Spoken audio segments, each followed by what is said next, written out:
आप सभी का खैर मकदम है आपके अपने official YouTube channel chalk and duster academy में एक बार फिर से। और आज आप लोगों के लिए एक अहम वीडियो लेकर मैं हाजिर हुआ हूँ। जैसा कि आप लोगों को मालूम है कि आज 13 अक्टूबर 2025 है और आज से ही एक साल पहले यानी कि 13 अक्टूबर 2024 को आप लोगों का DSSB TGT उर्दू और DSSB TGT पंजाबी का जो है वो इम्तिहान हुआ था। एक साल होने के बावजूद भी जो है वो क्या हो रहा है, चीज़ें आपके इख्तियार में नहीं हैं, या हम लोग कह सकते हैं एक साल फिर भी खाली हाथ। अगर यही बात हम लोग इलेक्शन के लिए बात करें, अभी आप लोग देख रहे होंगे कि जो है वो बिहार में आने वाले वक्त में चुनाव हैं, तो उसका जो पूरा शेड्यूल जो है वो जारी कर दिया गया है। तकरीबन 1-1.25 महीने के अंदर जो है वो पूरी प्रक्रिया जो है वो मुकम्मल हो जाएगी। इसके अलावा अलग अलग स्टेट में जो है वो ये प्रक्रिया होती है। जब भी इलेक्शन का कोई बात होती है तो उसका शेड्यूल अपने जो तय किया हुआ होता है उसी पर जो है वो हो जाता है। लेकिन जहाँ पर बच्चों के लिए या बच्चों के भविष्य के लिए बात की जाए तो वहाँ पर जो है वो कई साल जो है वो लग जाते हैं। इसी तरीके से अलग अलग डिपार्टमेंट में भी जो है वो रिज़ल्ट देर से आते हैं। और अभी हाल फिलहाल में आप लोग देखते होंगे कि यूपी PGT की जो डेट है वो फिर से क्या कर दी गई है, पोस्टपोन कर दी गई है। ये फॉर्म 2022 के आसपास जो है वो भरे गए थे और तकरीबन 3 साल हो चुके हैं और अभी तक जो है वो फॉर्म जो भरे गए थे उनका जो है वो एग्ज़ाम डेट फाइनल जो है वो नहीं हो पा रही है। और यहाँ पर जो दिल्ली है, जो एक राजधानी है हमारे मुल्क की, उसमें ये चीज़ें जो है वो हो रही हैं। ये जो है वो बहुत ही क्या है, एक दिल दुखा देने वाली और एक मायूसी होने वाली बात है। समझ में आता है जब आपका एग्ज़ाम OMR पे शीट पे होता है तो उसमें टाइम लगता है चेकिंग में, लेकिन यहाँ पर जो सारी चीज़ें ऑनलाइन हुई है, आपका एग्ज़ाम भी ऑनलाइन हुआ है, आपका फॉर्म भी जो है वो क्या हुआ है, ऑनलाइन भरा गया था। तो जब ऑनलाइन चीज़ हो रही है तो उसमें जो है वो कम से कम जो है वो वक्त लगना चाहिए था। 1 साल होने के बावजूद भी अभी तक बच्चों को ये नहीं पता है कि उनकी ज्वाइनिंग कब होगी, उनका जो है वो DV कब होगा। ऊपर से एक बात नई और निकल के आ रही है। अगर आप लोग DSSB TGT उर्दू के ग्रुप से जुड़े हुए होंगे या फिर वहाँ पर आप लोग फिजिकल गए होंगे, काफ़ी सारे बच्चे जो है वो 15 दिन में 20 दिन में जो है वो अपने रिज़ल्ट के लिए जो भी उनसे बन पा रहा है अपना थोड़ा सा हाथ पैर मार रहे हैं कि रिज़ल्ट आ जाए और ज्वाइनिंग जो है वो हमारी अच्छी तरीके से हो जाए।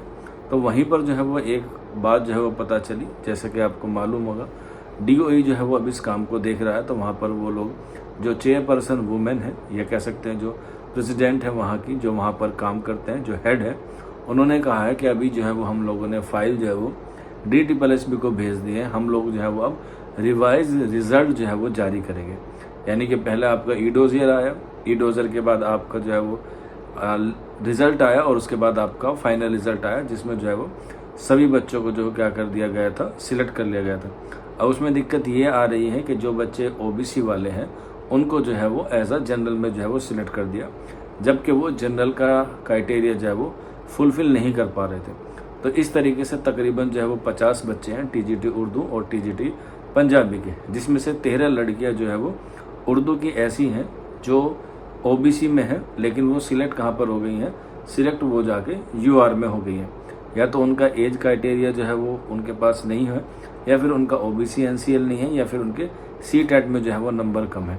तो अब उनको जो है वो वापस से या तो अपनी कैटेगरी में भेजा जाएगा।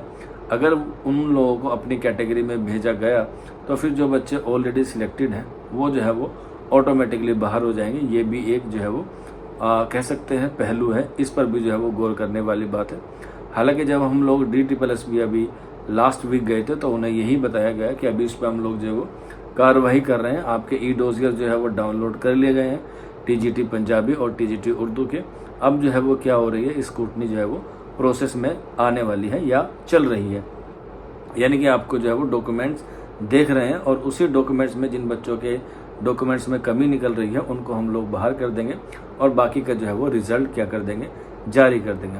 इससे एक पहलू ये भी निकल के आ सकता है कि जिन बच्चों का नंबर कम है, 0.1 से रह गया या 0.2 से रह गया या इससे कम मार्जिन से रह गया, तो उसको वो जो है वो उसमें मौका दे सकते हैं रिवाइज रिज़ल्ट में। हालांकि इससे जो है वो उन बच्चों को गहरा सदमा पहुंचेगा जो ऑलरेडी सिलेक्टेड है। लेकिन हमारा जो मुद्दा है, हमारा जो मेन मकसद है वो यही है कि जैसे भी हो, जो कम से कम एटलीस्ट जो है वो DV हो जाए और उसमें जो बच्चे अनएलिजिबल हैं या जिन्होंने फॉर्म फिल करते वक्त अपनी इन्फॉर्मेशन गलत भर दी है उन्हें जो है वो बाहर निकाल दिया जाए।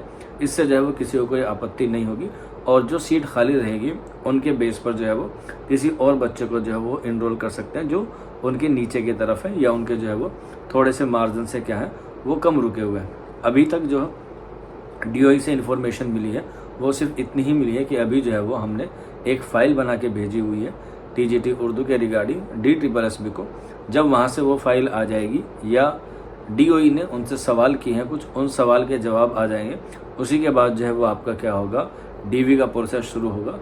हमारी उम्मीद है कि रिवाइज रिज़ल्ट ना आए तो बेहतर है, क्योंकि इससे जो है वो ज्वाइनिंग में और प्रोसेस में जो है वो थोड़ा सा और डिले हो जाएगा।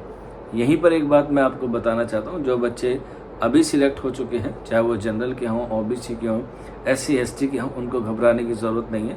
आपका अगर सारे डॉक्यूमेंट्स ठीक हैं, आप पूरी चीज़ फुलफ़िल कर पा रहे हैं, यानी कि आपके जो भी एलिजिबिलिटी क्राइटेरिया है उसमें आप लोग फुलफ़िल कर पा रहे हैं, तो आप 100% क्या हो जाएंगे, सिलेक्ट हो जाएंगे। इससे घबराने की /ज़रूरत नहीं है।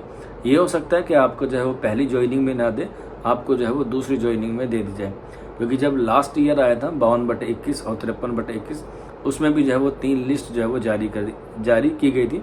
एक 30 अगस्त को की गई, एक 5 अगस्त को की गई और फिर जो तीसरी जो है वो 8 अक्टूबर को की गई। और उसके बाद बच्चों को जो है वो ज्वाइनिंग दे दी जाती है, क्योंकि कुछ बच्चे जो है वो DV के बाद थोड़ा सा एक्सटेंड ले लेते हैं। हो सकता है उनकी जॉब का रिज़ाइन ना दिया गया हो सकता है कोई फीमेल कैंडिडेट हो, उसको प्रेगनेंसी हो या कोई डिलीवरी का इशू हो, कोई बीमारी हो या किसी और वजह से उन्होंने जो है वो एक्सटेंड ले रखा हो, तो ऐसे में आपको घबराने की ज़रूरत नहीं है। अगर आपका DV हो जाता है और उसके बाद अगर आप लोग ज्वाइनिंग में थोड़ा सा लेट भी कर लेते हैं तो भी आपको जो है वो ज़रूर से ज़रूर मिलेगी। या फिर आपने DV के वक्त पे जो डॉक्यूमेंट्स अपलोड किए या आपने जो वहाँ पर सबमिट किए हैं उसमें कोई एरर है तो उसको भी आपको जो है वो मौका दिया जाएगा। तकरीबन 2 बार जो है वो आपको मौका दिया जाएगा कि आप अपनी इस गलती को सुधारें, तो आपको जो है वो एज सुन एज पॉसिबल जो है वो ज्वाइनिंग मिल जाएगी।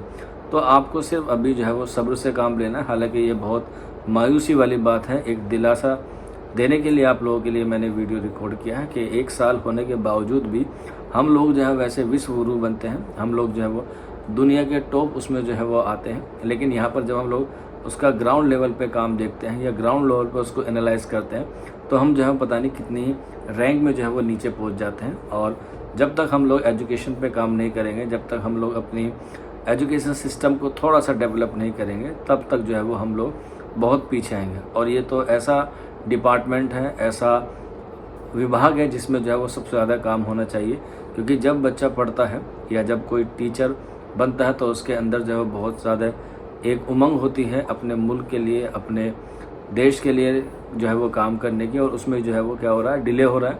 इससे जो है बच्चों के अंदर एक अलग तरह का जो है भाव उत्पन्न हो जाता है, जिससे बच्चों को जो है वो बहुत आगे चल के क्या होती है, चीज़ें जो है वो नागवार गुजरती हैं और फिर बच्चे जो क्या करते हैं उससे थोड़े से मायूस हो जाते हैं। और मायूस होने के बाद उनमें जो है वो एक अलग तरीके की क्या होती है, चीज़ें जो है वो उभर के सामने आती है और बच्चे जो है फ्रस्ट्रेटेड होने लगते हैं। और बहुत सारे बच्चे जो है वो इसमें लगे हुए भी हैं, दिन रात एक करके जो है वो अपने काम को पूरा करने के लिए लगे हुए हैं कि हमारा रिज़ल्ट जो है वो जल्द से जल्द आ जाए और हमारी जो है वो ज्वाइनिंग जल्द से जल्द आ जाए। हमारी भी यही उम्मीद है कि जिन बच्चों ने मेहनत की है, क्योंकि एग्ज़ाम देने के बाद एग्ज़ाम से रिलेटेड ई-डोज़र अपलोड करना, फिर उसका वेट करना, क्योंकि एक एक पल जो है वो कीमती होता है, तो उसी को जो है वो सरकार को थोड़ा सा सोचना चाहिए कि 1 साल बहुत लंबा वक्त हो जाता है।